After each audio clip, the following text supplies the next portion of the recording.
let's talk first about the India tariffs, which went up to 50% today. It's important to understand that the rationale for the India tariffs are very different from the reciprocal tariffs. This was a pure national security issue associated with India's abject refusal to stop buying Russian oil.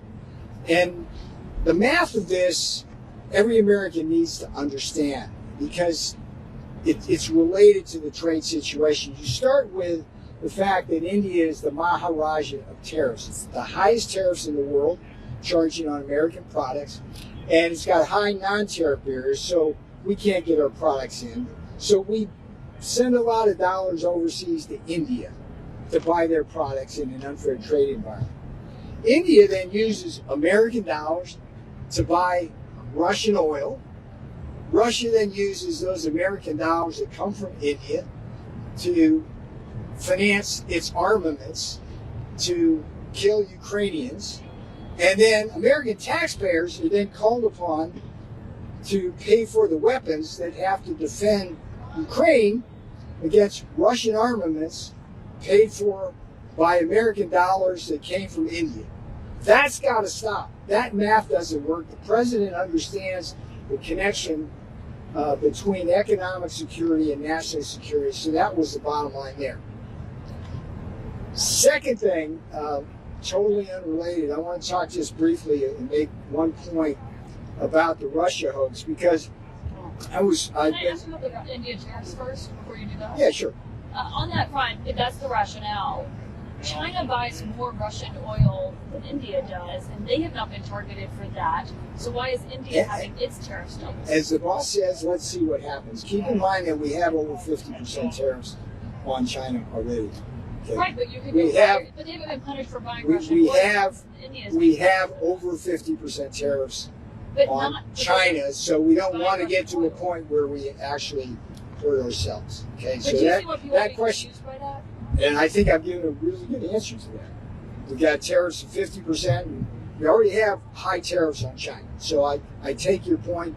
The president certainly will be working with China on that issue. Okay. And just on that as well, the president mentioned the money that India makes selling those oil products on the international market. Australia, where I'm from, buys a fair bit from India. Has the administration got its eye on countries that are then buying? Yeah, we're looking at that all. It's got to stop. I mean, again, think about what I just told you. It's like American dollars buy Indian products, and that sets in motion where those dollars finance a war, which then requires American taxpayers to pay for defending against the Russian armaments. So that kind of trade doesn't work. Okay, that just doesn't work.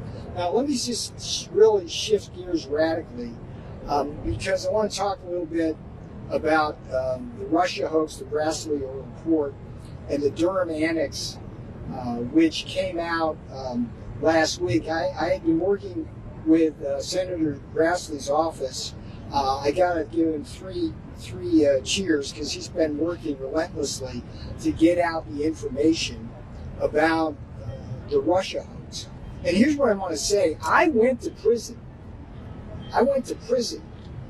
as did Steve Bannon, for defending the Constitution. But there isn't a single person associated with the Russia hoax that's been held accountable. And the list is a long one. It goes Obama, Clinton, FBI Director Comey, and other people worked there, like Page and Strzok. It involved the intelligence community, and Brennan and Clapper. And the importance of the Durham Annex, the importance of the Durham Annex is that it ties it all together and brings also in George Soros and his son Alex and the Open Society Foundation. And this is the most sophisticated political scandal that's ever been engineered.